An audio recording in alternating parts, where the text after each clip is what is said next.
Hello everyone and welcome to TYT Sports. Once again, Russell Westbrook unfortunately is going to be out until after the All-Star break. Sorry to drop that bomb on you. So here's basically what happened. As we go back to the playoffs, the first round of the playoffs, Russell Westbrook trying to call a timeout. Patrick Beverly, the man from Chicago, former Arkansas man, played abroad. A scrappy young player is Patrick Beverly.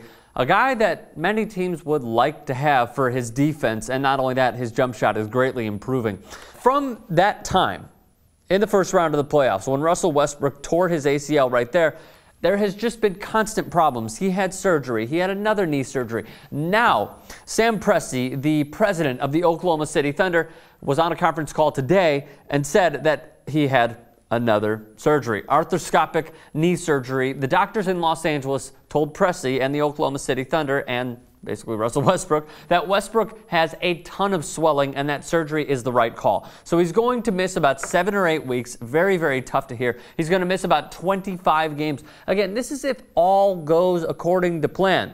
Now, we pull up the graphic very quickly, what the Oklahoma City Thunder have done with and without him. Granted, he came back from surgery, before we even put that up, he came back from surgery very, very quickly. And he had surgery prior to training camp this year. He came back, only missed about 3 games. But in that sample size, here's what we have. With them, 108, without 92.3 points per game.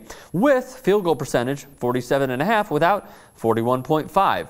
Assists per game, 22.8, 16.3.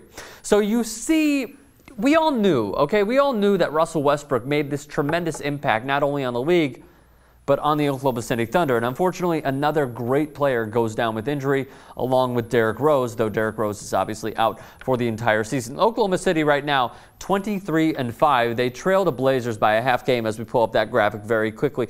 Portland, 24-5. Nice win over the Clippers last night. The Spurs, the ageless San Antonio Spurs, 23-7. The Clippers sit at 20-11. Houston, 20-11.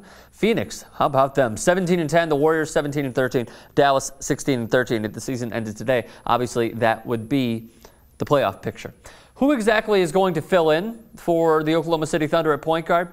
Well, they might run a sort of point forward with Kevin Durant. I'm sure they will late in games in the fourth quarter because you don't want to take the ball out of his hands. But it might be Reggie Jackson. He is certainly going to start. But then the big question is, does Derek Fisher back him up? How many minutes does he log?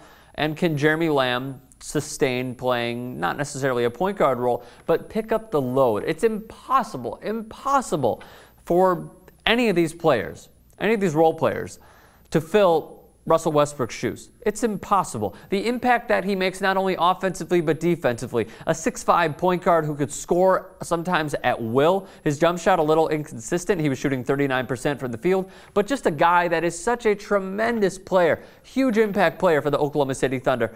Hard. It's going to be hard for them. And you look at the points per game. Kevin Durant obviously leads the team with 28, Russell Westbrook 21, and then there's just a humongous drop-off. Serge Ibaka with 14, Reggie Jackson, how about that, with 12.5, and Jeremy Lamb, the former UConn man, with 9.5. The averages for Russell Westbrook, 21, 6, and 7 this year. Again, his third knee surgery.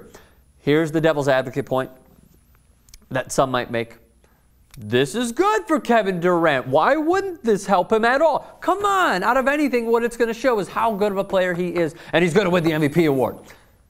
Maybe. It certainly helps when you have a solid supporting cast. Not that he doesn't have a good one. He just is obviously missing his running mate. He's missing his partner. He's missing the guy that he runs with all the time in Russell Westbrook. He couldn't win the MVP with Russell Westbrook. What makes you think that he'll win it without Russell Westbrook?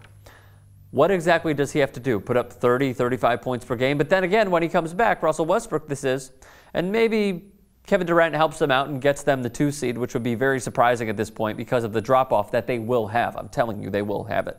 What does he need to prove to everyone, Kevin Durant this is, to win the MVP award? Thoughts, comments section below. I asked all of you guys to chime in on Twitter what exactly your thoughts were on this injury. So here are those. JC Mercier tweets at Rick Strum, at least we get to see more of this on the sidelines. No, I hope we don't. But those Jays, though, look at that. He's got the Jays, the matching belt. That, man, let me tell you something. That takes, what does it take? What's the word I'm looking for? I don't even know what the word is. I don't care. Soto tweets Eric Strom. Ouch. Okay, I'd love to hear more, but okay. Christian Hamby says, tweets Eric Strom, Russell needs a break. Needs with a K before it. Well done, my friend. Well done. All right, thoughts, comment section below. I'm getting out of here. Subscribe to TYT Sports. I'll see you soon.